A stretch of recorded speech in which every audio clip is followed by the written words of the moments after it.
Okay, I'd like to call to order this Thursday, March 17th, 2022 meeting of the Springfield Historical Commission.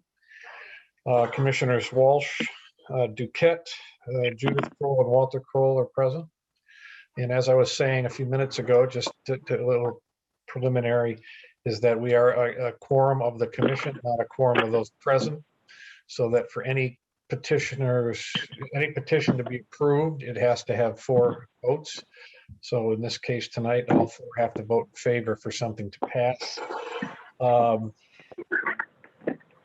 let me, with a little luck, we'll be going back to live meetings shortly. But since we're not, I still have to go over the COVID protocol. So let me read this to you.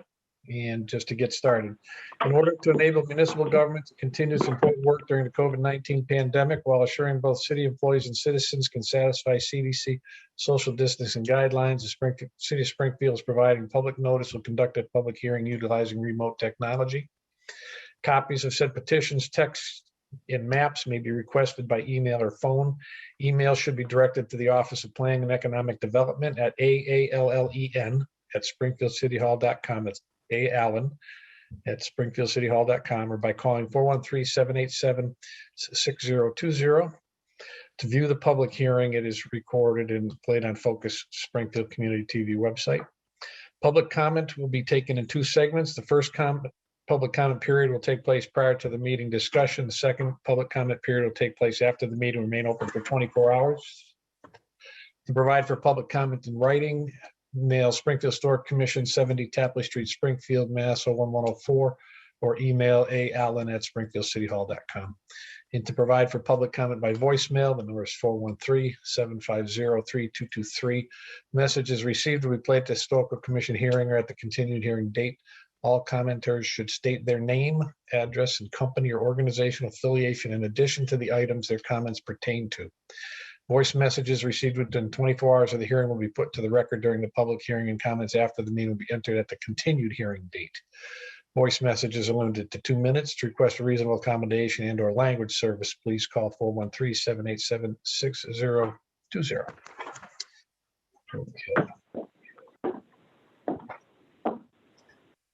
Okay, we have 3 continued items.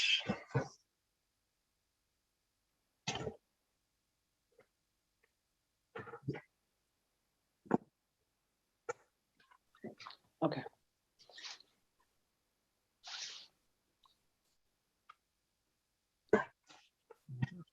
There's a 92 Fir Glade. Is someone here for 92 Fir Glade? I am Al Bollier Okay. for Indy Lalek, the owner. Okay. This is an application for a certificate of appropriateness at 92 Fir Glade to repair and rebuild the front porch to be full open porch as was original. We'd had some questions. Have there been any changes or anything since we last spoke? None on my end, other than the items I dropped off for you guys to view. Okay. Any commissioners have any questions? Okay. Yeah, I looked at all the material that you dropped off. And,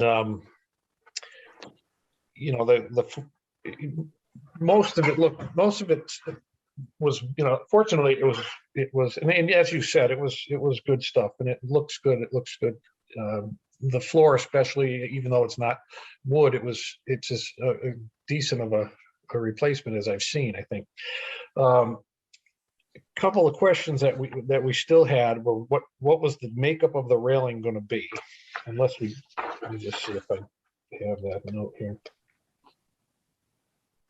And the lattice. But I had some concerns about the lattice. It's just a very bright white plastic look, where the wood looks wood in the you know, out of that thing, those pieces I could see could be finished very well, properly. Is there any of that PVC or even the lattice can be painted to whatever choice color. Yeah. Just like if it were wood, if somebody wanted to paint it bright white, then that would be their prerogative. You just keep going. A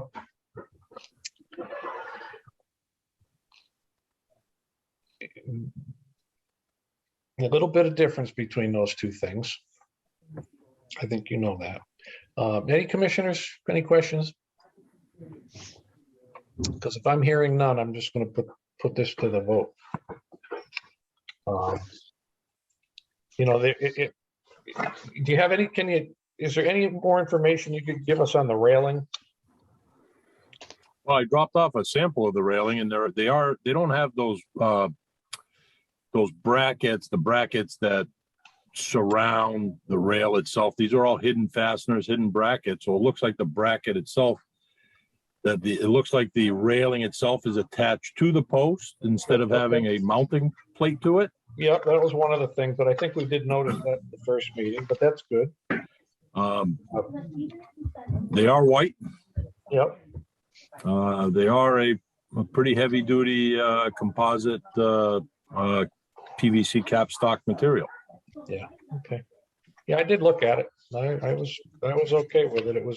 I don't think somebody driving by would have been able to figure some of that Yeah, out. they have a nice authentic look. These manufacturers put a lot of time and effort into making products resemble the old items, and we can cut those pickets down so we can do the railings at the 28-30-inch height. Right. Okay. All right. And if I'm hearing no questions, I was thinking commissioners might have a question or two, but I'm hearing none. So I would entertain a motion to accept the application for certificate of appropriateness at 92 Furglade. Oh, hold on one thing before you do a motion. Alvin, was there any public commentary on this? No comments on this matter. Now I'll entertain a motion to accept the application for certificate of appropriateness at 92 Furglade. So moved. Second, okay, second and a third in there. Any discussion on the motion?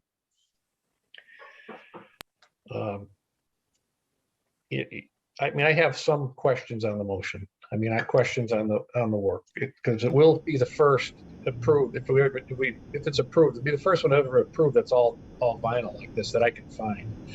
But the materials that I looked at, you know, I think we're pretty good. But these can be taken on a one-by-one basis. This doesn't necessarily set a precedent so that any property can be redone in the same way.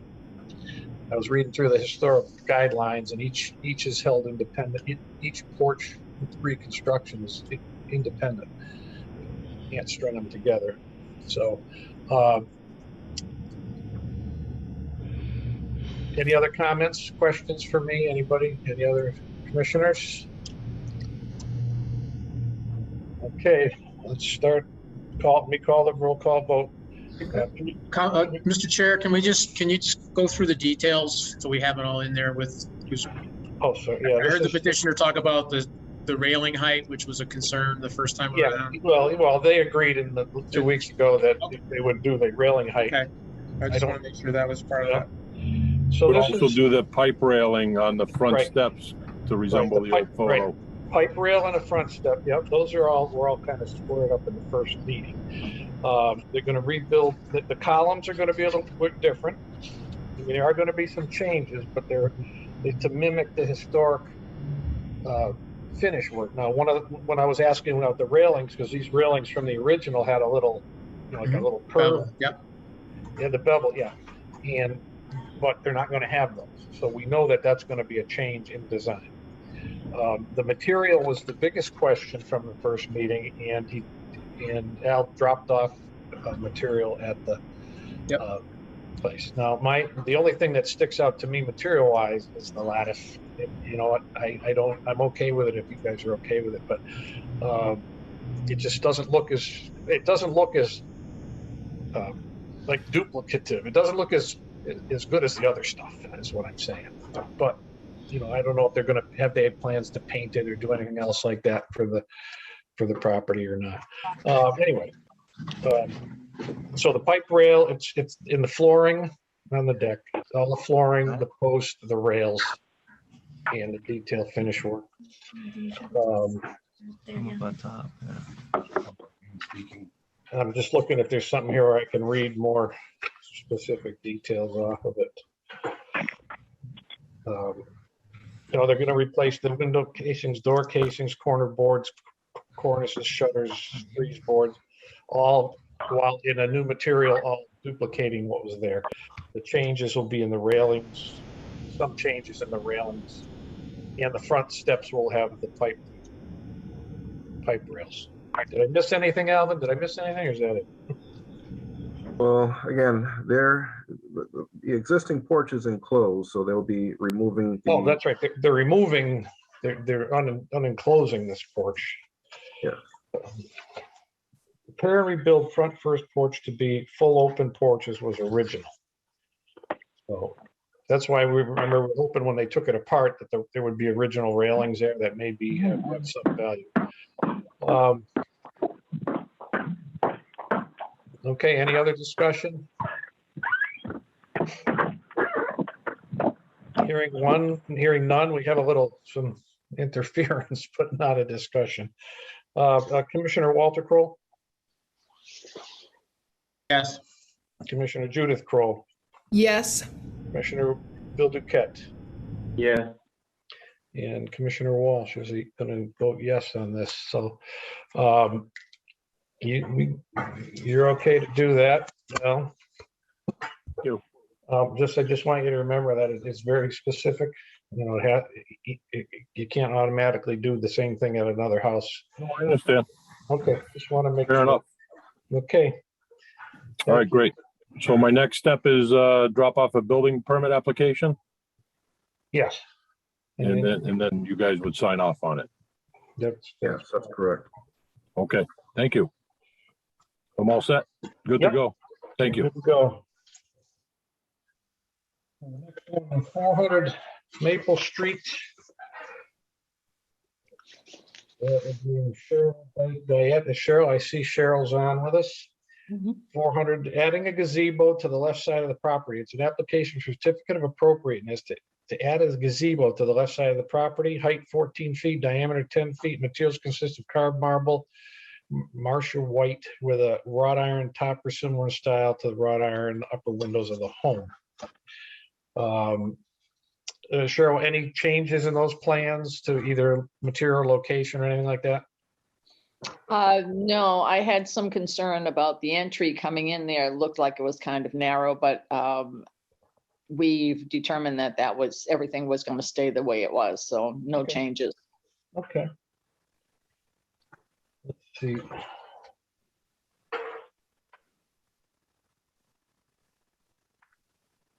All right. Any questions from commissioners?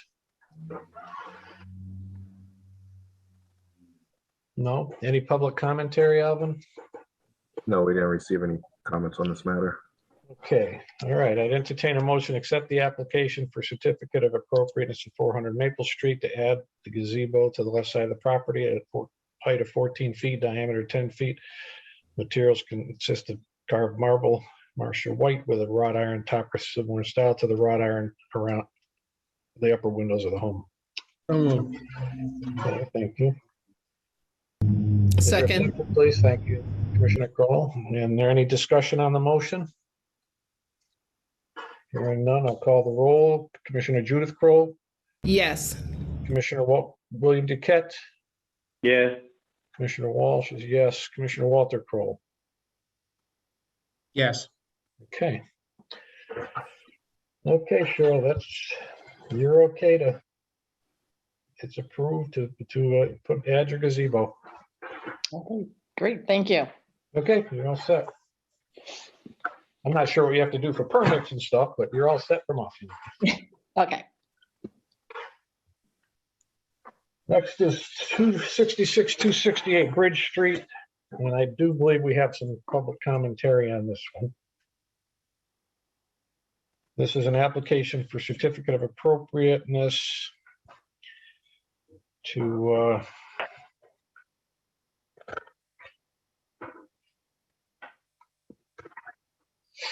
To paint the storefront door, remove tiles from the storefront walkway and pour concrete, add new light fixtures above in the storefront entryway, and remove projection sign and replace with the wall sign above the storefront entryway.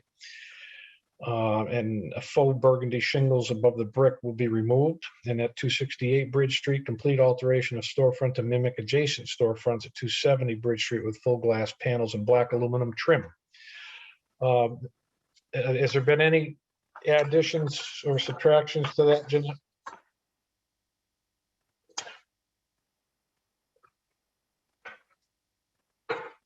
You can unmute yourself, Jeanette, if you'd like.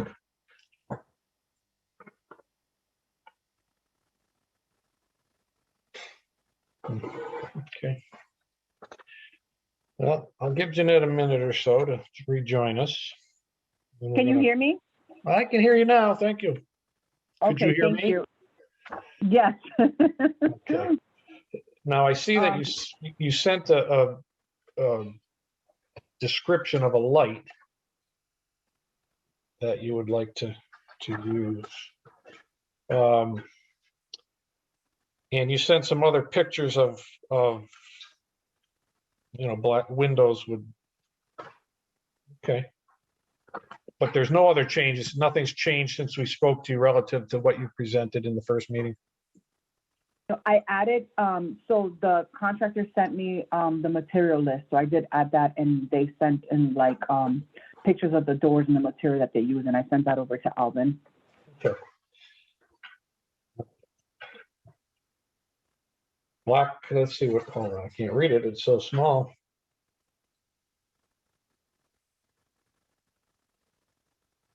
Yeah. Okay. And then there's the light fixture. Was there any historical rendering of light fixtures that you were mimicking here, or is that just something that? I was trying to mimic, yeah, like a historical look, but I mean, there's nothing there, just wires hanging out right now. Yeah, well, I meant like in other places in the building, if there's anything. No, there's nothing else there. There's no lights outside of the building at all. Everything has been vandalized. Yeah, I know. I'm looking at the original picture shoot that we looked at last week. There's not much to look at there. There isn't. And so I'm like I had said, I sent in the materials and the list of materials. We're not, the facade of the building or anything, no structure is going to be changed. Just a door is going to be added, and the storefront's going to be added. Like the threshold is going to be added, which I sent in again to. Yeah, no, we got this. Right. It's still the painted. You're going to paint that storefront door on 266. Remove the tiles, yes, and repair the walkway with concrete. Light fixture. Remove the projection sign. Replace it with a wall sign. And remove the faux burgundy shingle above the brick. Will also be removed. Now, that's okay for us, but if you go to put something up different, if what's behind there is not something you're going to leave there, you would have to come back for that item. Just so you'll know. And then, okay, on the 268, complete alteration of the storefront. I think we have that. I understand what you're after there, and you sent some more pictures relative to that. So let me just ask commissioners if anybody has any questions for Commissioner Walsh, what I would state is you probably want to do 2 separate votes for each storefront. Yeah, well, I was probably going to do that. I think I just trying to cover them all right now before we go ahead and do this. But wasn't there some commentary? There is. It came in late, so you probably don't have it in your folder. So let me. Well, I printed some of it out. Well, that's the land infill. Hold on. Let's see. Here it is. Okay, this is dated today, the email. Republic comment to 266, 268 Bridge Street. I'd like to enter it into the record now. Dear Springfield Store Commission, the facade at issue with the 266 Bridge Street petition is an alteration that appears to have been in the 1960s to the fabulous original architecture of the 1923 Trinity Block building. Attached, please find pictures taken 1930s, which reveals some of the original facade. Unfortunately, there was a lot of trucks and cars parked in front of the building the day the picture's taken. Also attached to 1978 Macros photo showing the mid-century modern remodeling. Since the 266 facade is not original, it is incongruous to the rest of the building, which was restored. The petitioner should be permitted to remove or remodel any of the modern features. I would ask that you take care when altering or demolishing those features to preserve any original features that might be hidden underneath the remodel. The original transoms or woodwork may be hidden underneath the newer shingle storefront. I would encourage her to restore the entrance to the original design if she desires more significant renovation, since it will improve the cohesiveness of the building. As to 268 Bridge Street, the historic elements appear to be relatively intact, unlike the 266 entrance. As the commissioner correctly noted in last hearing, that 268 entry tile looks to be authentic. It is an unglazed porcelain mosaic tile entry, so characteristic of early 20th century neoclassic architecture. I'd request that this be preserved intact. There are two companies that makes reproduction unglazed porcelain mosaic tile that can be used to restore this: Heritage Tile, Subway Mosaics, and American Restoration Tile. Both companies serve both residential and small to large commercial customers, including replicating storefront tiles. I have used both companies in restoring and replicating the original tile mosaics in the vestibules and bathrooms of my historic Springfield home. You may also consider using these resources to replicate the 268 tiles into the remodeled entrance at 266 Bridge Street. It's my understanding the remainder of the Trinity building is owned by another entity that has done an exterior restoration following the NPS standard since historic tax credits were used. I would encourage the petitioner to reach out to them for information and guidance in looking at restoring her portion of the building, both 266 and 268 Bridge Street. I'm also attaching some additional historic information links about the building, which she may find useful. Best of luck to the petitioner to downtown Springfield business. It is great to see this wonderful building being brought back to life, as this is the type of historic building that makes Springfield a special and unique place to live, work, and visit. Jennifer Rowell at 29 Ingersoll Grove, Springfield, Mass. And there are, I'm not going to enter some of the other material that she entered, sent the plot plan kind of thing in an old, let's see.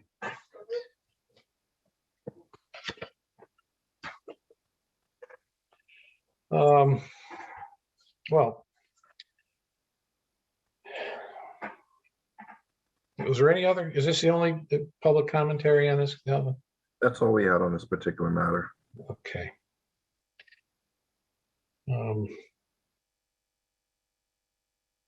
Any commissioners have any comments on that commentary? It would be helpful to be able to split 266 and 268 and understand what the request is in developing each. Well, we can do that. Let's go to 266 then.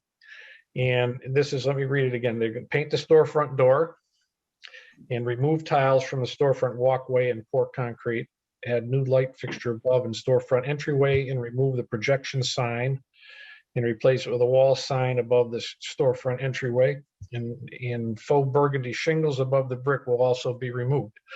And in the last meeting, I noted that it looked like, the tile, that entryway tile was more or less destroyed. Whether it could be restored with new, a new tile, if there's a company that can do it in a reasonable thing, I would ask that the petitioner look into that. I'd ask Jeanette at least, call one of them to see. And I agree, and I think Jeanette understood in the last meeting too, that if she finds something underneath that's of a historic value, she, it has to be, you do what you can to maintain it. Which is with the faux burgundy, because if you see the building, the storefront next to it, it would have some historic features likely to be under it when she takes it off. I believe that there's there, sir. Go ahead, Jeanette, please.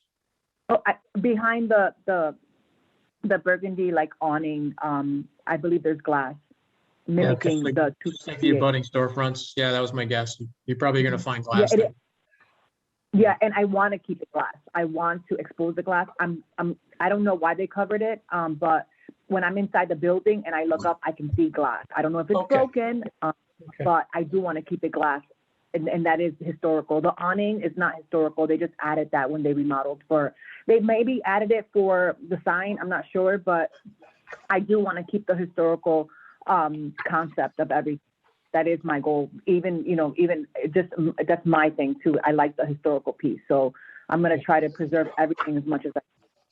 Yeah, I'm looking at it. Would you consider at least talking to those tile people to see if they could come up with a replace, you know, something that you could add to your repair of the front of the walkway? Well, a lot of the tiles, well, those, I don't think those tiles are, I'm not Yeah. sure. I think the tiles that are historical are the tiles on 268. I think 266, they're just old regular Yeah, no, tiles. see, I got them. It took me this long. I finally got them in front of me. You're right about that. The 266 are just, those are clearly already been replaced. Yes, yes. So there was like cement under that, and they're broken. And so again, I was just gonna do cement, take all those tiles and do cement. So those are not historical. I believe that the public commentary feedback was on 268, the mosaic tiles. Those are the only thing about those. They are chipped and broken. You would have to zoom in to see that they're chipped and broken. If I can preserve them, they are beautiful. I will have somebody come out and see if they can preserve them. I don't mind doing it. But Yeah, I they think- are also. Mhm. No, go ahead, please. Oh, no, so yes, I would like to preserve 268 tiles. So I know there's a confusion because there's two storefronts.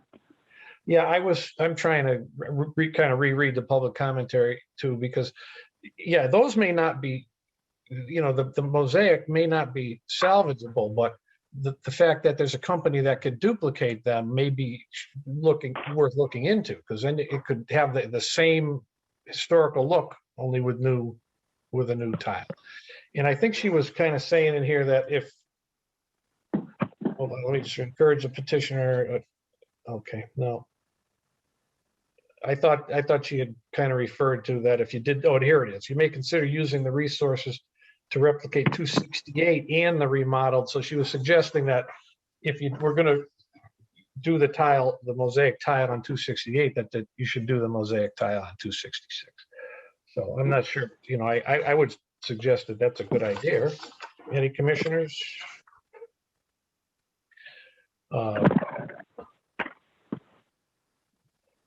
No, nothing.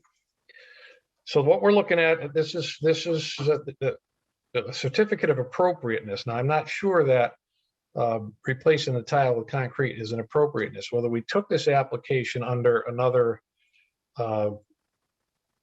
under hardship. And the reason I'm not sure if it fits under hardship, but the reason I'm saying that is because if Jeanette's trying to get her business up and running and trying to get things going there, it may be a case that we okay something now that she can then, you know, at a later date, if things change, she can then do a more appropriate historic restoration. I don't know if that's the case or not. You know, I'm hearing silence from from my commissioners. So, Commissioner Walsh, yes, given that the floor has already been changed from its original state, yes, I'm not sure.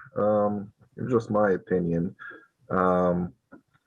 valued at that. Yes, that with her going with the concrete, I mean, obviously, it's not something that would be theoretically, you know, appropriate, but because it's already been changed, I don't know that it really brings. Okay.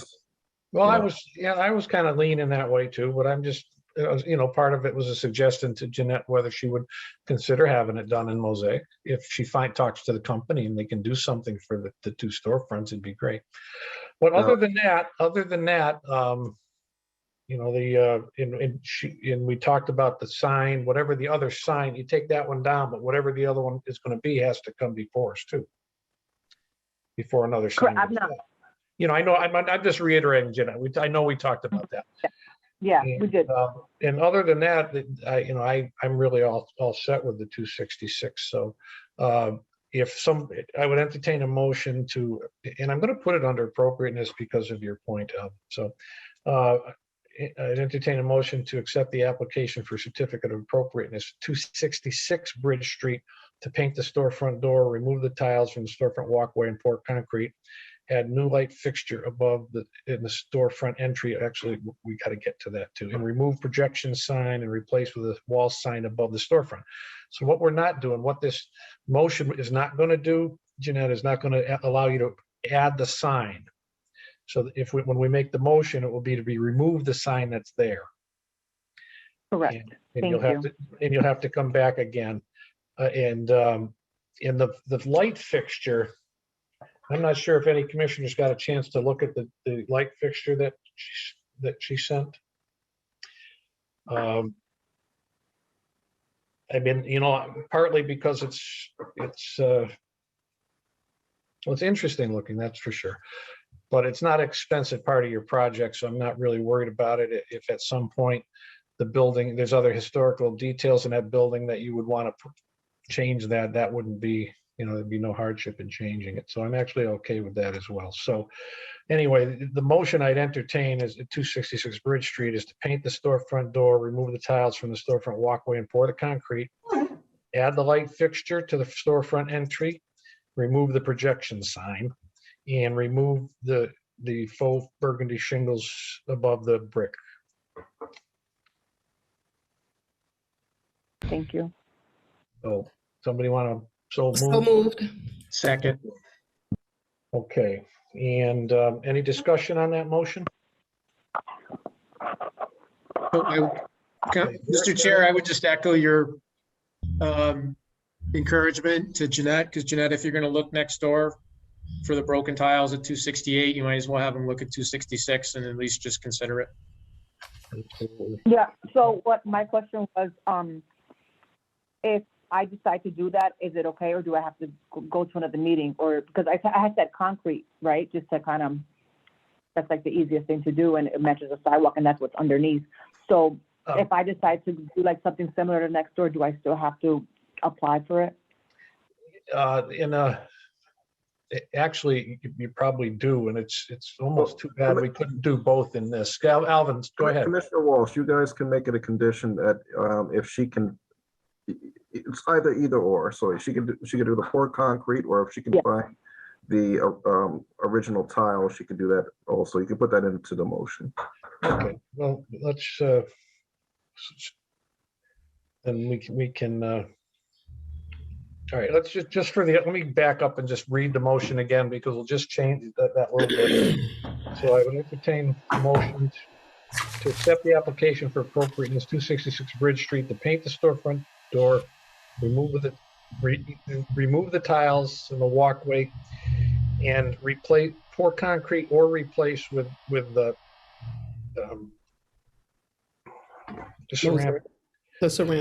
ceramic tile, and remove the projection sign and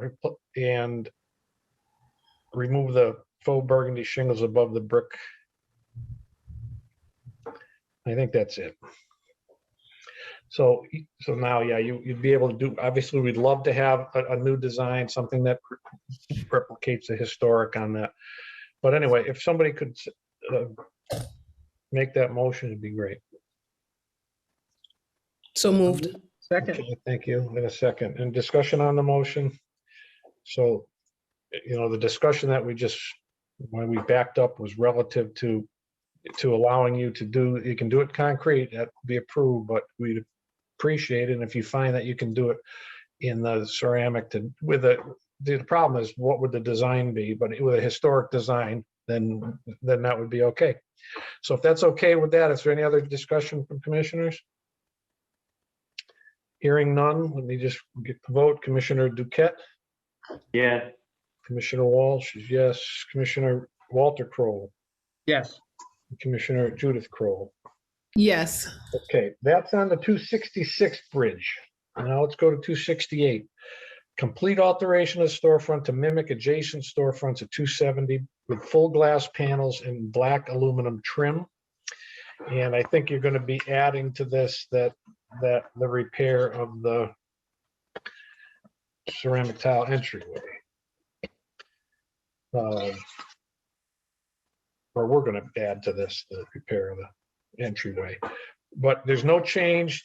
I mean, you did give us pictures and renderings of the glass and the doors, and it's very similar to what's already there in the next buildings. So any questions from commissioners on that one?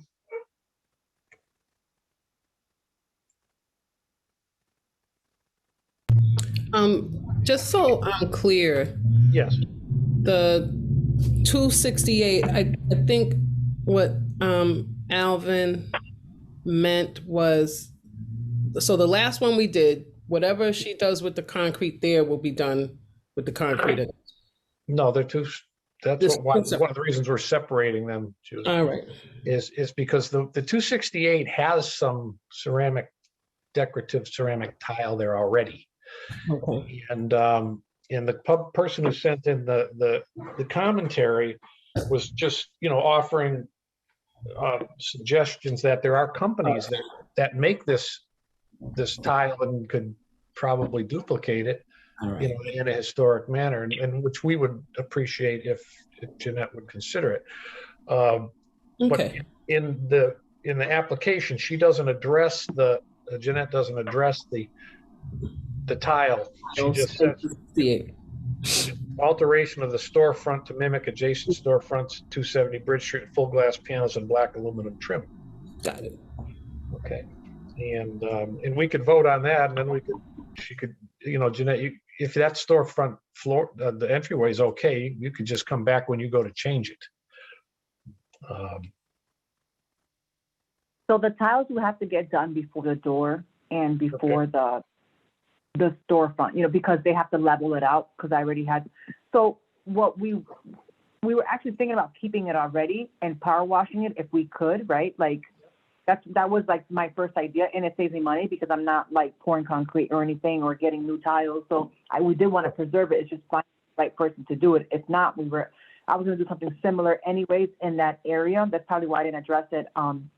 Okay. But that is the walkway. So, and it is pretty. It's just like, I guess some of that is glass, and you can see that it's chipped, and you can see on the corners of those tiles that they've been chipped and really badly probably stained, and obviously they've been neglected and not cleaned properly.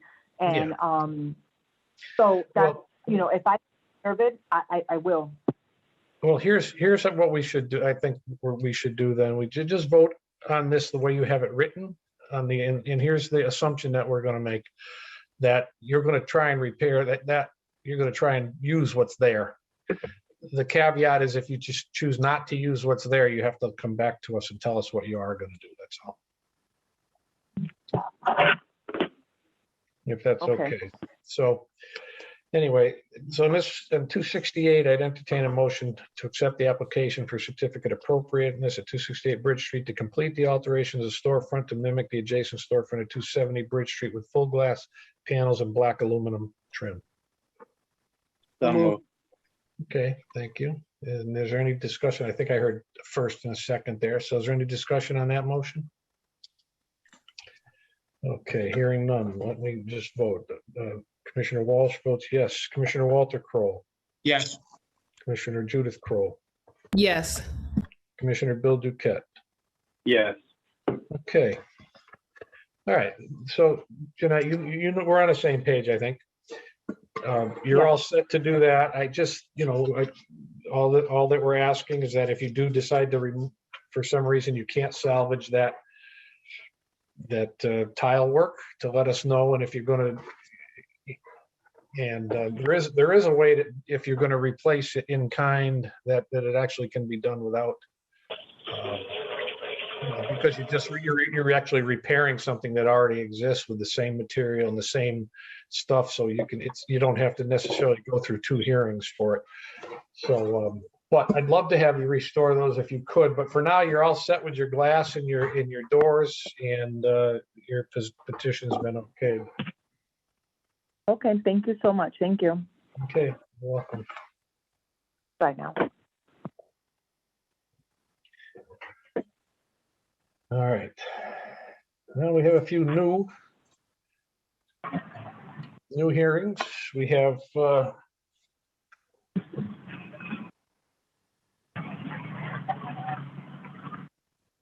move some paperwork around. I'll be right back.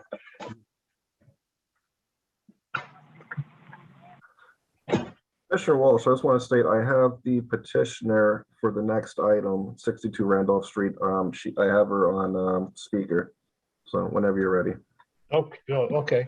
All right, this is an application for a certificate of appropriateness, 62 Randolph Street in Springfield, to 3 replacement double hung windows on the front of the house matching current exterior color and grid pattern. Is there a contractor with us on this one? And exactly what you said. I think it's just the sound. Can you hear him okay? I can, yeah. Okay, Ms. I can hear you. Yes, Ms. Better. So he basically, Commissioner Walsh just called your item, so. Okay. Do you want to just specify what you're petitioning for?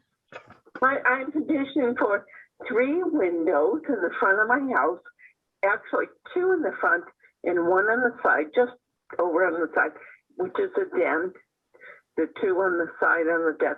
And because the one, if you look at the front of my house, and I think you have the pictures, the one on, that's my bedroom, and that window, I think is original, and it's falling apart. There are 2 panes that have already fallen out. And if you look on the 2 on the right, and one is in the front of the house and one is around the side, they were replaced before I even lived here. That was over 30 years ago. And the quality is not good. So that's what I'm petitioning to have the 3 windows replaced, because I think I can do better. Okay. So you have, they're saying they're going to be a forest green exterior, 8/8. Yeah. With a simulated divided light. Is it going to be an exterior grid? Yes. Not in between the glass, correct? No, in between the glass. That's what the originals were. So That must be your side windows must have had it in between. I'm sorry, I can't understand. Not the front window. Ms. Lavoy, the question from Commissioner Walsh is if your proposed windows, will your proposed windows have grids on the exterior of the glass or on the interior of the glass? Or They're implanted in the windows, the new ones. so they will be in between the glass. Is that what you're saying? Yes, yes. And in your existing windows, do they have them on the mullions? Are they on the My existing windows, the 2 on the right-hand side on the den, the one in the front and the one on the side, no, they were replaced probably 30, 35 years ago, and they did not. But these windows will, so they will comport to what the original windows were. And the one in my bedroom, if you're looking at the window, I don't know how to do this.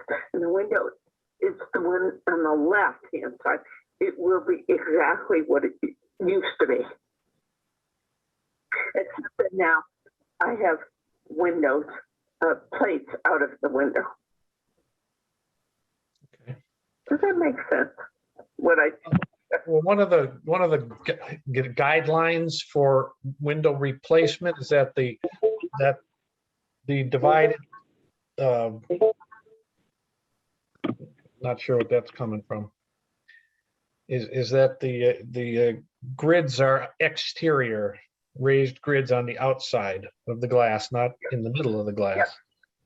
But it says here you have a miscellaneous labor here. It says simulated divided lights per sash, and you have an added fee there. That's going to be interior. Okay. Have they suggested, has the window company suggested to you that they should be on the outside? Have they given you a price to put them on the outside? Yes, the green, yes, absolutely. That's part of the whole process, yes. Okay. So Commissioner Walsh, it does state on, if you look at, I don't know if you're looking at the PDF or just the original copy, but on the PDF of the application on page 4, it states that the windows will be true divided light, full exterior capping, forest green, simulated divided light per sash. I'm not sure where you're reading that one. I'm not there yet. Okay, which one was it? Number? It's from Window World. Yep, I got that. And if you look under the description with the product, it states full exterior capping, forest green, simulated divided light per sash. Right, but that doesn't say whether it's in between or exterior. I suppose we can get that question answered. I'm sorry, I couldn't hear what the question was, but I would certainly get hold of Window World and find out what the answer. Okay. Any other questions from commissioners? Alvin, is this a model that we've approved in the past? Any idea? 400 series, 4000 series? I'm not sure, but I'll have to look that up for the next meeting. Okay. There's a lot of paper here, so just have her bear with me while I'm trying to get that cutaway view. Here's the cutaway. Yeah, it doesn't look like it's well, maybe it is. It looks like that bottom sill's raised a bit, but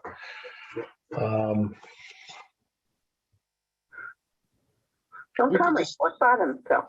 From my window, my bedroom window.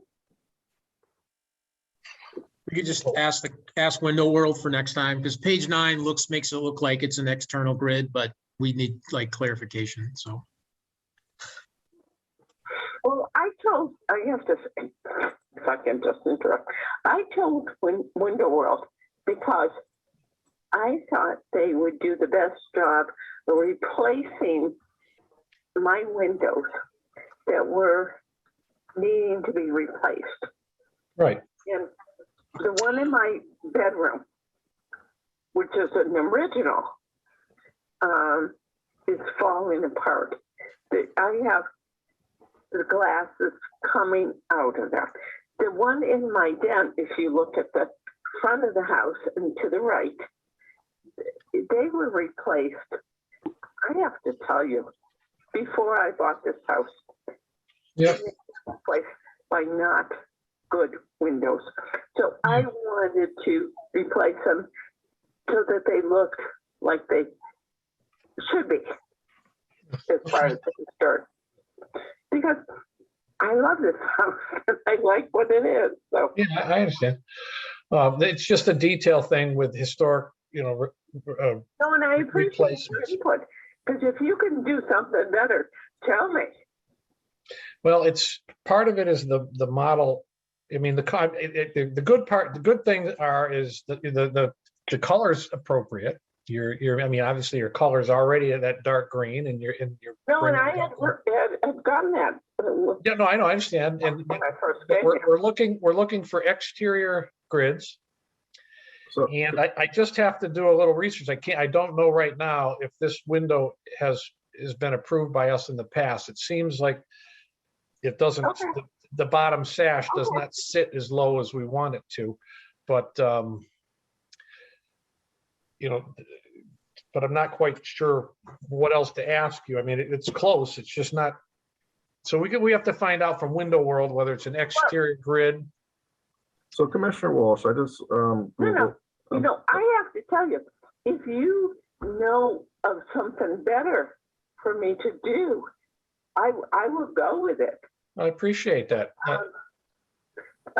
Right now, these were the people that were recommended to me, and I No, have this could be okay. We just don't know for sure. a very good, Window World and I have not had the best, but I have to tell you, if you know someone that can do something better, I'm willing to go with them. I mean, I'm not being cheap here. This is No, like I know. It's not that at all. with the windows for 3 windows, and I'll do whatever. Okay. I want these windows to be Okay. right in the front and look good. Good. Just Well, let me get Alvin back in there. What were you going to say, Alvin? Yeah, so I just Googled simulated divided light just definition, It states that a simulated divided light windows have just one piece of glass with removable buttons attached to both the interior and exterior of the glass, usually with strong adhesive called VBH tape. Oh, okay. So All right. that clears things up. Okay. So she's already got that covered then, you're saying, I think. I believe so. Okay. All right. So any other commissioners have any other questions before I ask for a motion to continue?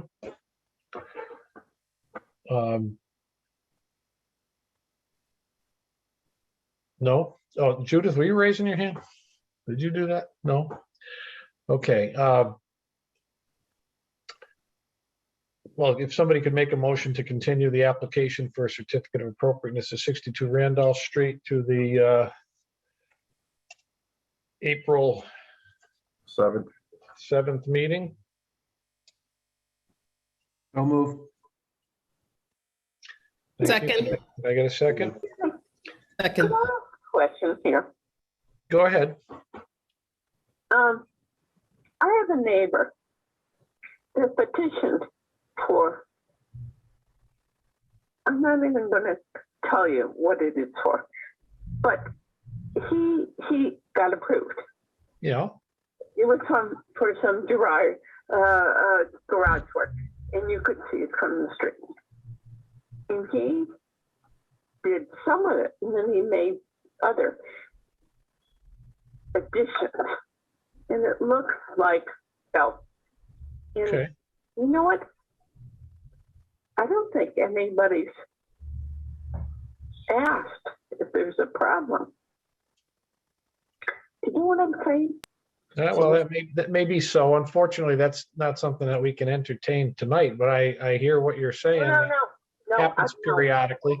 100%, but I think I'm following the rules. Oh, you are. You're Okay. you're doing fine. It's just with the COVID procedures. Follower. Yeah, you're doing fine, man. It's just COVID procedures say we have to do this in 2 steps. We can't do it in 1 step right now because we have to allow for public commentary. So you've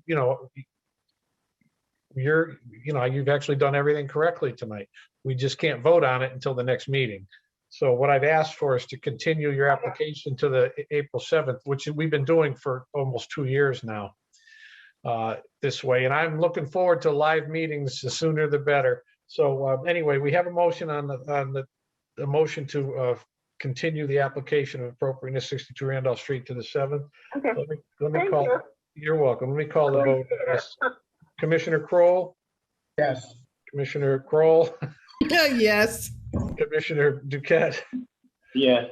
and Commissioner Walsh. So Randolph has been continued to the 7th of April.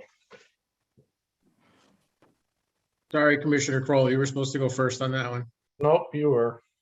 Oh, I was. Yeah, I can tell his tone which Kroll he means. well, I'm just reading the list. And when I start at the bottom, which I do, Walter comes first. So anyway, next is 103, 107 Florida Street. The Boones. I saw you here. There you are up in the corner. This is an application for certificate of appropriateness at 103, 107 Florida Street. Meredith Boone to remove asphalt artificial siding, repair any damaged clapboards or shingles with material identical to the original, paint in authentic Victorian colors, paint in authentic Victorian colors, replace white storm windows with dark color storm windows. Okay, well, that sounds good to me. Is there anything you'd like to throw in there, Jim, or? Well, I can speak. I'm Mary, and I'm the owner of the 2-family house. Jim and I live next door at 97 Florida, and we're coming before the commission to get a certificate of appropriateness to restore the exterior of this 2-family house. So we're pleased finally to be able to, we hope, with your permission, remove asphalt siding and go back to the original appearance of the exterior of the house. With the application, we provided you with photos of the existing exterior and then a copy of the 1939 photo which is the direction we're moving towards. So that's our application.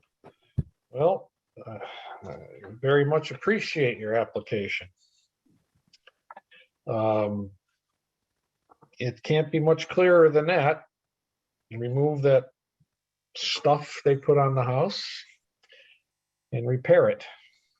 That's right. And replace it white storm windows with dark color storm windows. I don't know that we have anything to do with storm windows, do we? But either way, Jim and Mary, you know, we appreciate the work you are very likely to do here. And it sounds very straightforward. Any commissioners have any questions?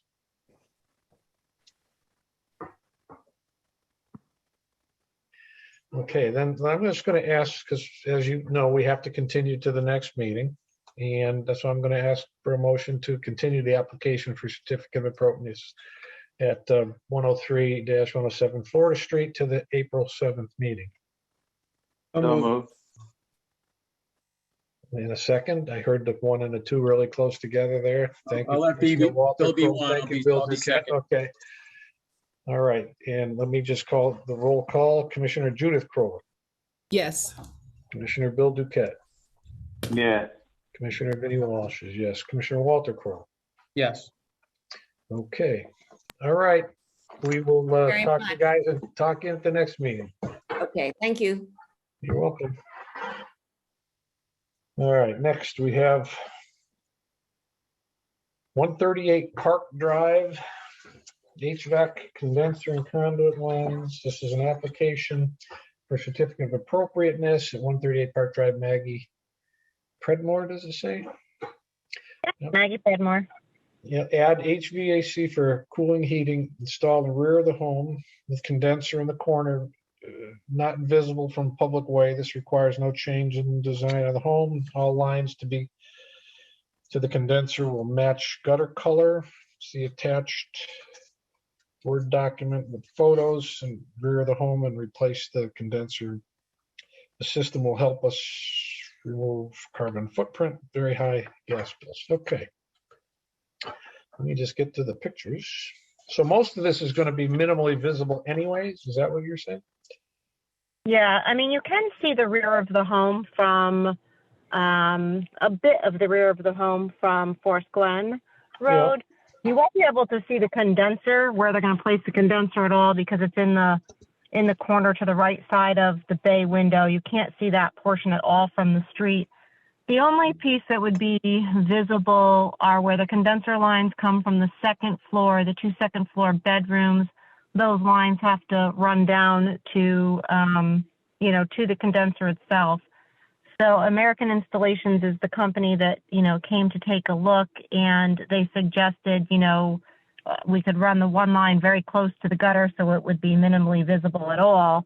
Yeah. And if we can as close as possible to matching the gutter color and kind of the darker color of some of the shutters and some of the trim, which is kind of like a dark taupe.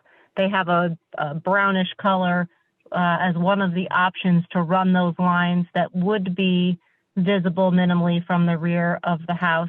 I mean, you driving a car, you might see it. You could certainly see it if you're walking slow and look for, on the second story, but I don't think you'll see anything on the, you won't see the condenser. I don't think once you get more towards the first story of the house, you really won't see the lines very much. So but there won't be invisible.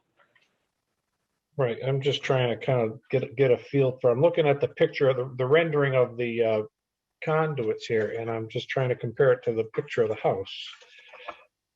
So on the second story, there'll be 2 mini splits in the interior, one in each of the main bedroom areas. So there'd be 2 lines. Yep. One that would come from on the second story above the bay window on the rear of the house. That's a bedroom window up there. Yep. So to the left of that window, we can't put it on the right, unfortunately, because of how the interior is designed. So it would come from the left and then come down and across to meet the condenser, which would be to the right of the rear bay window, tucked away in the corner there. Okay. The second line would come, the second bedroom where it would come is in the second peak of the house to the right of the bay window on the second story. it would be on the left-hand side and, you know, come down directly to the condenser. Does that help? Well, I'm trying, I'm looking at the pictures and some of it.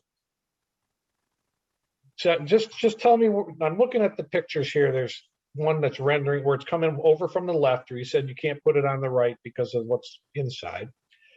What Right, side there's of the house project is that the back of the house? That is the back of the house, yes. Interesting. Okay, so that's minimally visible anyway. Did they suggest that parts of the conduit that's going over the siding could be painted the same color as the siding? Well, it's stucco.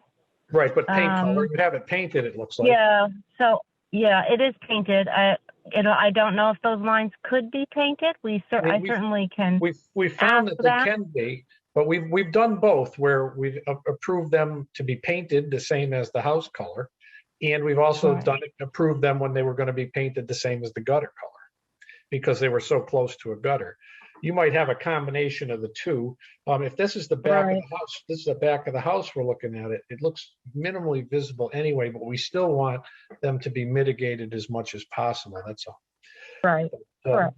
You know, I think we're on the same page. I would just. Oh, here's another picture. I didn't see this one picture. It looks like it's. Oh no, that looks like the front of the house. Okay. See, that one picture makes the house looks like the stucco's a lighter color, and the other one makes it look like it's a yellowish color. It's a very light kind of yellowish cream. Yeah, yellowish cream. But the one picture makes it look like a whitish cream, and the other one makes it look like a yellowish cream. Either way, part of the minimalizing is if instead of running like a brown color across a cream surface, especially if it's not near or doesn't look like it's part of a gutter system, then we've okayed, you know, to have it painted the same color as the house. And then it really disappears if you're driving, you know. The other standard color they have as an option is more of an ivory color, but it is slightly whiter than the color of the house. Yeah, well, I might ask you to ask them if they have something that's paintable. I mean, you can come back to us and tell us what you found out. Most of them said yes. I think nearly everyone we've done said they have something can be painted. So at some point, you know, when weather permits, you could just paint it to match the house. Right. Yeah, that would be fine. The house needs to be painted at one point anyway. Yeah, you know, and there are a couple here that, you know, probably could be gutter colored as well. That's the only thing I have. The only thing I'm going to suggest between now and our next meeting is that you just take a look to see what color, you know, what it should be, what would make it least, you know, minimally visible color wise, because it sounds like where it's already being located is relative to the actual installation is probably minimally visible anyways. And you know, if you could take a peek at the color, that would be good. And then we can, you know, you can tell us what you found at the next meeting, and we can vote then. Okay. All right. So I would entertain a motion to continue the application for certificate of appropriateness at 138 Park Drive to add the HVAC installed in the rear of the home with the condenser, non-visible from public way. Let me see. Now, I think that's okay for the installation of the HVAC. Second? Second. Okay, let me call this. Any discussion on the motion? Hearing none. Commissioner Bill Duquette? Yes. Commissioner Vinnie Walsh is yes. Commissioner Walter Kroll? Yes. And Judith Kroll? Yes. I made you smile anyways. All right, then we continue that to the 7th, and we'll talk to you then. Thank you, Meg. Thank you.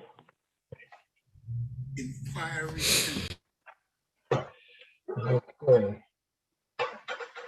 Yeah. And did I miss one? No, 1, 2, 3, 4. Now we have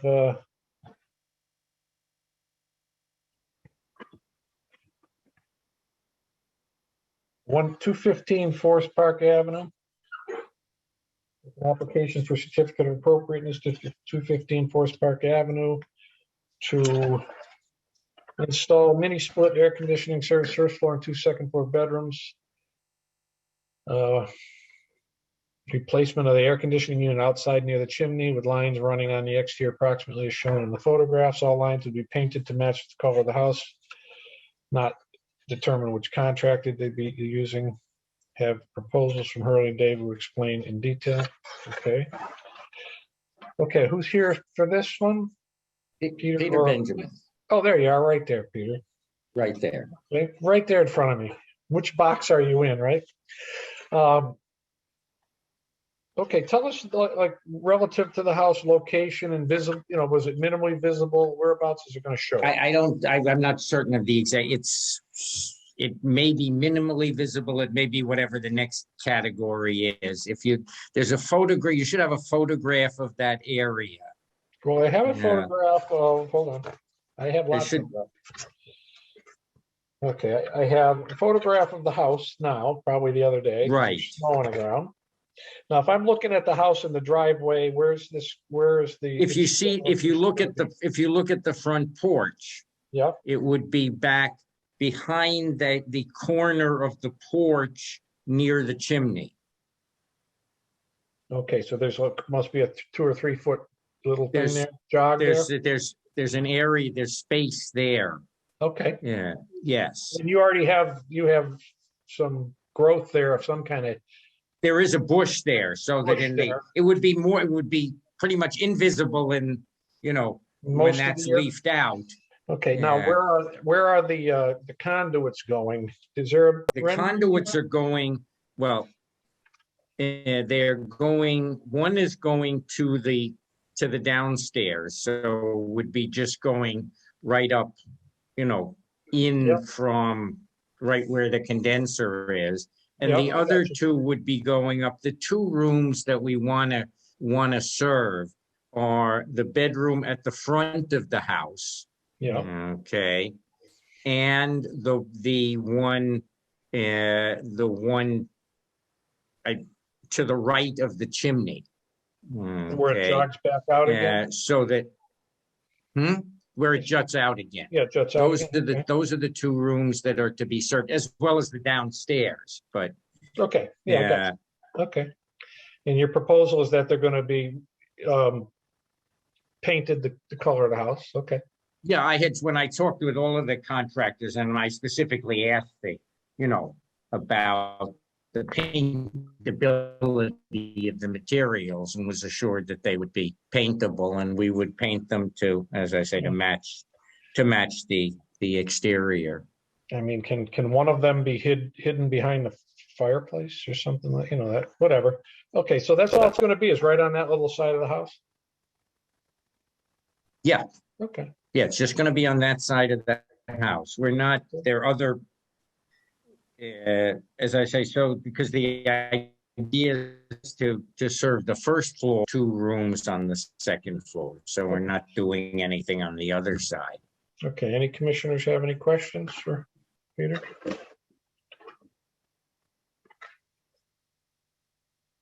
Okay. All right, well, then I'm going to ask. Yeah, I lost my connection for a moment. I don't know if that was you or me. I don't know either. Now you're in the middle instead of the side. Okay. Your picture changed positions. Is there anything else you'd like to add? No, just that we would like to be able to, continue to live. We've been here for 43 years. We'd like to continue in a little more comfort. I agree. Okay. I mean, it sounds a little more specific rendering. What I'd love to see from you at the next meeting is a little more specific rendering about where these conduits would be. We can do that. And I know you're out going to get estimates from other people, but they'll all be telling you roughly the same thing. But if you can do that, that would help us, because it looks like 2 of them would be minimally visible. Only one would be the potential, like crossing some space. But if you're painting, well, they're both going to be. Both of them will be able to go relatively straight up from the condenser because they'll both be on that same side of both be behind the chimney. Right, exactly. So anything more specific about the placement of those would be great. And otherwise, Okay. I think we have what we need, and because we can't, have a vote today, we have to I understand. allow it, right? So I'd entertain an application. I mean, I would. It's getting Motion. a motion. What am I doing there, Walter? I'd entertain a motion to continue the application for a certificate of appropriateness at 215 Forest Park Avenue to install the mini split air conditioners. So moved. Second. Okay, any discussion on the motion? Hearing none, let me call the vote. Let me start this one. Minnie is yes. Walter Kroll, Yes. Judith Kroll, Yes. Bill Duquette. Yeah. Okay, thank you very much. I'll see you on April 7th then. Yep. Thanks very much. You're welcome. Take care. Okay.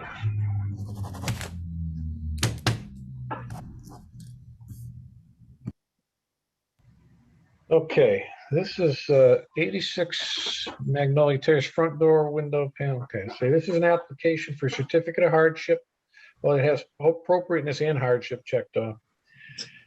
86 Magnolia Terrace, replace the glass in the front door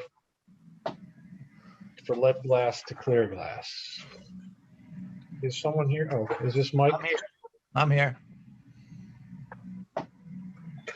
Okay, I'm just getting through the pictures here, Mike. Yep. You don't want to make a nice new leaded glass piece, or what? Can't get nobody to do it in a reasonable amount of time. Yeah. Do you the ones that are pictured here? Those are the existing ones that are being replaced. Yeah, I believe the gray ones with the squares that Alvin took pictures of. Yeah. Yeah. Let me ask you this. What are the prospects of hanging on to those and at some time restoring them and returning them to the windows? I mean, I would be happy to do it if we can find someone to do it in a reasonable amount of time. We're just trying to move. We have the potential to. I mean, I would hate to see those go to waste, and it could be. I mean, it can be a conditional replacement of clear glass as to when you get, and then which would be minimal, and then you have those restored at some time and returned.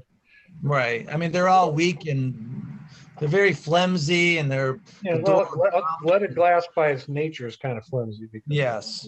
But Alvin, did you? Oh, that's not you. I thought I heard some Alvin talking. No. But any commissioners have any question for Mike? Relative to that, I know my first suggestion is that while we could do a temporary, give you a chance to replace it. It just, I mean, it just, and then have a certain amount of time to find somebody that could repair so that you could reuse those. Right. Like I said, I'd hate those. They're pretty. They're nice. Stuff's getting hard to come. There are people that do it. I can't. We're not. I Right. can't tell you who you should get to do this for you. But there are some people, because they come to the meetings once in a while. People who have restored windows, and there's a lot of that going on. But as you know by listening, Mike, that we can't take a vote tonight anyways, because we have to have. So what I'd love to have you do is just keep checking around to see if at some point you might be able to put those back in at some time. So if we're not saying yes or no, we're saying you replace it with something now to make the. It does make the house look nice. It does. I mean, one side was already replaced, and it was just flimsy, and it was just bold. It's just very, they're old, so they're very, But there's still some people around that redo. I would certainly hate to have you destroy them. I can tell you. I mean, I had a guy in Ludlow that does it, but he retired, and then there was another guy in Connecticut was supposed to do it, and he doesn't call us back, and he's like 8 months, a year out, and it's just one thing after another, and Well, if you could just get us some information on that before we take a vote, I'd appreciate it. Anyways. That's fine. And it's really a straightforward thing you're asking anyway. So I don't know that I need, I think I have enough information from you. If there's any questions from commissioners, let me ask them. Anybody? All right. Okay. And if there's no questions, I'd entertain a motion to continue the application for certificate of appropriate hardship. There's two marked here. To continue this application at 86 Magnolia Terrace to replace the glass in the front door from the leaded glass to clear glass. Right. Okay. Okay, so moved. Is there a second? Second. Second. Thank you, Judith. Any discussion on the motion? Hearing none, let me call the vote. Judith Kroll, Yes. Bill Duquette, Yes. Kenny Walsh, yes, and Walter Kroll. Yes. Okay, anyway, thank you, Mike, for that. We'll talk to you on the 7th of April. Okay. I appreciate it. Now, is that going to be a live meeting or what are we doing? Back or? We don't know yet, but it may be, but we're gonna know soon. We just don't know today. It's gonna it may be hybrid, so. Okay. You'll get notice before that decision takes place, because that's coming soon, so I'm glad you asked that, but we'll let you know. All right. I appreciate it. Thank you. Have a nice night. You too, thanks. Okay. So they want us to call around basically to try to get them. Yeah. So they're probably gonna want like. Still on, Mike. There you go. Thank you. Okay, other matters properly before the commission. Elliott Street lights. Unapproved light heads installed by Eversource. I'm not sure Eversource, if they were supposed to come to us, or is there something they can do without? I mean, can they do whatever they want? I'm not sure the answer to that is. Bob, Attorney Chuchuk, want to render us an opinion on that one, sometime or not? Oops, he's coming. And just for clarity, again, this was something that came up from both Bob McCarroll and the Armory Quadrigal Civic Association. Right. So again, if you guys saw the emails, there were complaints that basically the light heads were changed out. And basically they contacted Eversource about it, and Eversource basically told them, they're not going with the whatever that historic light that they had previously, whatever the new light head is that they've currently replaced it with is what they're going to go. Whenever these lights are broken or they go out, they'll be replaced with this newer fixture, which again, the community seems to be against these newer fixtures. So they have sent letters to both the mayor's office and Chris Signoli and DPW to try to drum up some support to get the historic lights. I don't know if I call them historic lights, but however, the lights that were there previously, that's what they want to see go back. So they have also sent a letter to the Historic Commission, just again trying to get support to maybe, I don't know if potentially send a letter to Eversource to try to I guess for again, just supporting those original pictures. Well, there's two pictures here, and I take it's the second one is the new one. I mean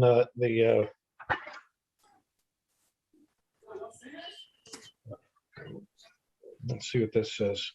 Actually, so anyway, my question is, were they supposed to come before us, or do we send them something saying? I mean, I have no problem certainly sending them something saying, what's up.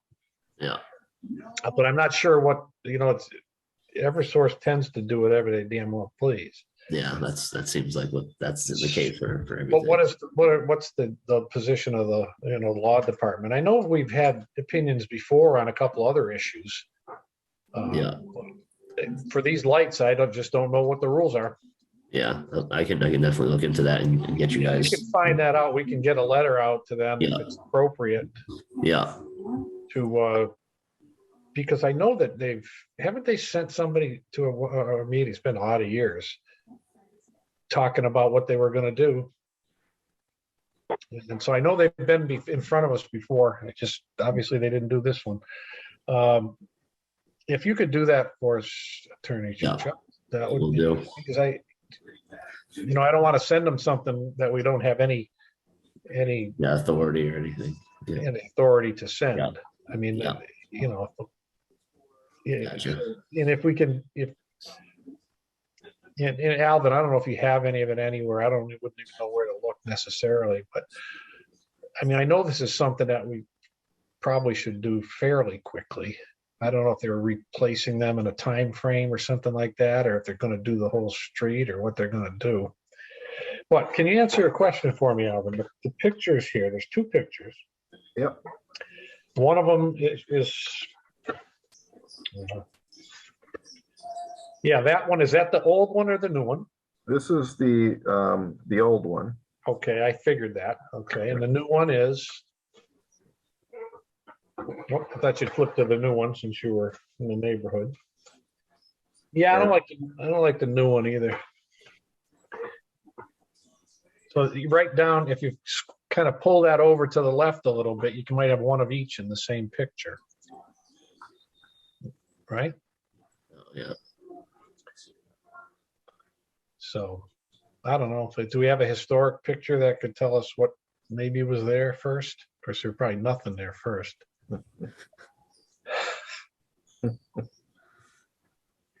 So, all right. Well, let me know what we would have expected to have been done if it was done correctly, and then we can write a letter accordingly. Yeah. All right. Okay. Anybody else want to mention anything on that one? Nope. Okay. Guidelines for new construction. I'm not there yet. I'm not even ready to take that one on today. And is there any updates on our Clarendon and Dartmouth Terrace? No, just the one was with Billy, and I'm drafting the other one. Okay. The complaint. So, and once Billy gets it, I'll get it in front of you guys before I file it. Okay. Well, then if there isn't anything on those two, let me go back to the guidelines for new construction. Has anybody given a read through on those? There are some letters that came in. I don't know if you want to read the letters today or if it's or save them. I can certainly keep them on file. Well, I don't know that they have to be entered into the record. So this is a lot of reading. You guys want to listen to my drone for four pages more? Yeah. Bob says no. I read it earlier, and I'm all set with hearing it again. Yeah, I mean, it wouldn't be required to be entered in right now anyway, so it doesn't matter. But there's so many pitfalls and so many things in this to do this kind of thing. I know we have to attack it sooner or later. So, but it's not going to be tonight, I don't think. I mean, I read through everything we've had so far, including this. I got this today and I read it. And I'm going to have to read it like twice more before I can have a even reasonable discussion about it. But it also, I can find I have problems in this. So when you guys read it, highlight what you think is good and highlight what you think is bad, because that will give us at least something to start the conversation on. If we all the documents we have relative to that particular, the new construction guidelines, because that's kind of what I did with the first part, and I'm going to do with this, because there's some things in here that I think were nothing that we would ever be able to do or enforce or whatever. Yeah. So, but right, Attorney Shuchuk, you agree with me? I take it on that? Yes. But it doesn't mean we shouldn't point out and pick out the things that would enhance the neighborhoods if we were able to come up with them, use them as part of the guidelines. So if everybody gets a chance, we should do that. And at some point, we're going to have to pick a meeting that we know we're going to, put an hour in on. Can I make a suggestion on that? You surely can. So it's a giant undertaking. To me, it's kind of like if you've ever been part of an organization and you start looking at the articles, your operating articles, your articles in corporation. I have done that, yeah. it's like eating a whale. So you have to do it a bite at a time, and you have multiple meetings, and you basically start with what people kind of agree on for a framework. Because there's a lot of stuff I think that we've heard, and that other groups, like whether it's Salem or Weymouth, or even stuff within Springfield, there's a lot of stuff on agreement on, how it should blend to the neighborhood, what other items are on the street, how tall is the foundation line, the roof line. Recently, right? We've dealt with that stuff recently. So there's commonalities in everybody's input. So we could kind of start with stuff that everybody kind of agrees to, and build something from there. And then I think then you get into kind of the other items of should this other component be added? Can this be done? Right. Well, you're absolutely right on that. That's kind of what I was getting at. I just didn't word it as good as you just did. Looking at the material we have and taking out what we know would be the stuff we know would already be good. We've already dealt with kind of. But part of it is the exact opposite is just as true. Finding out what we know we will never have any business dealing with, and making sure we get that right off the table right away. So that would at least get us somewhere in the middle. So they're thinking similarly there, but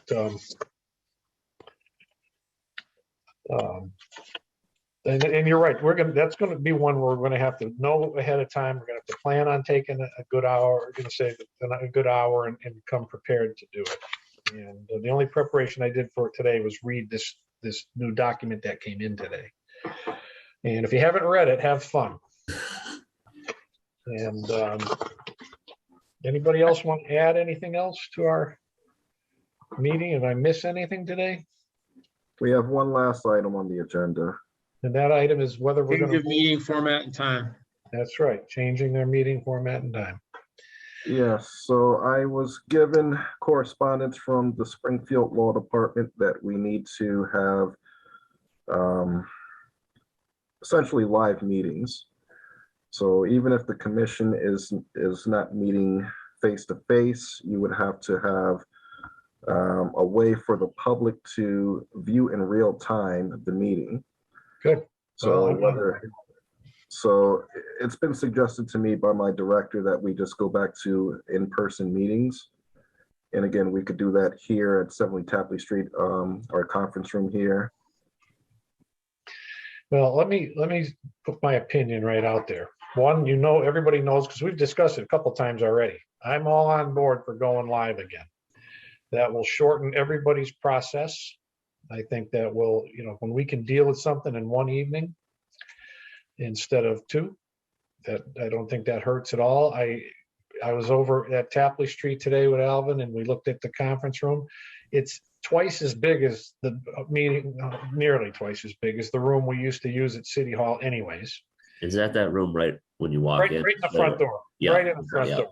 And and we've talked about times, 5 o'clock's probably a little early if people are going to be there.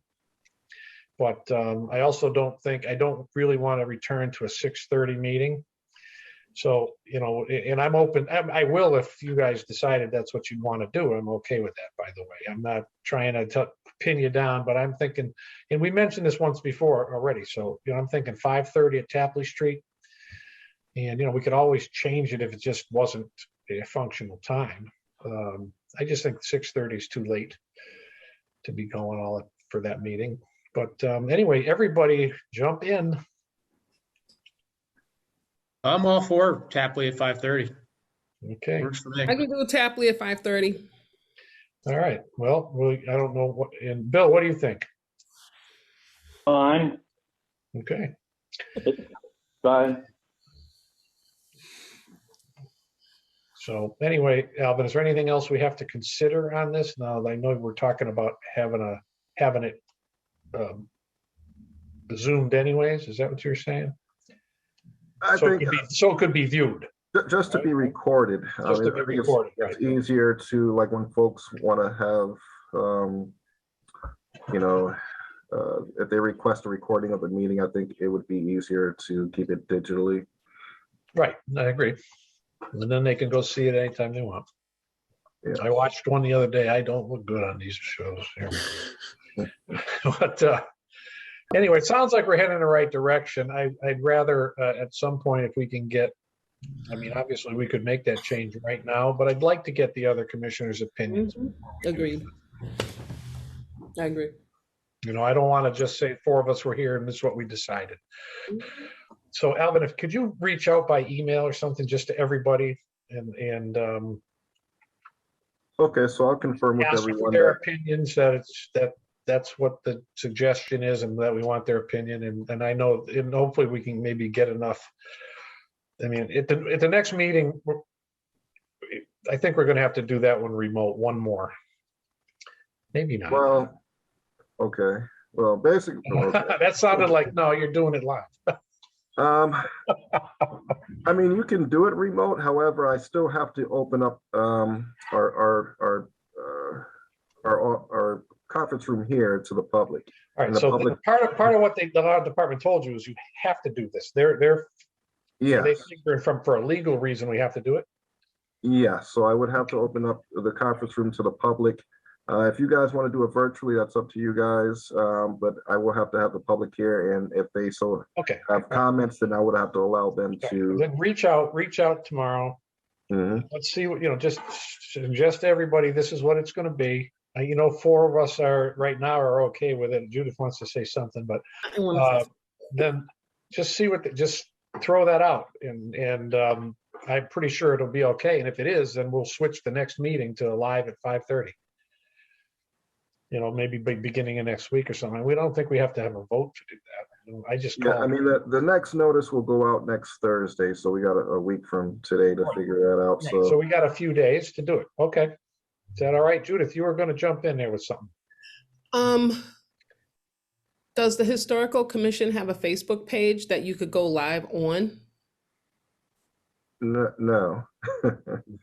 That was a suggestion to go use Facebook Live, but the commission does not have a Facebook page. Okay. Yeah, and that's okay.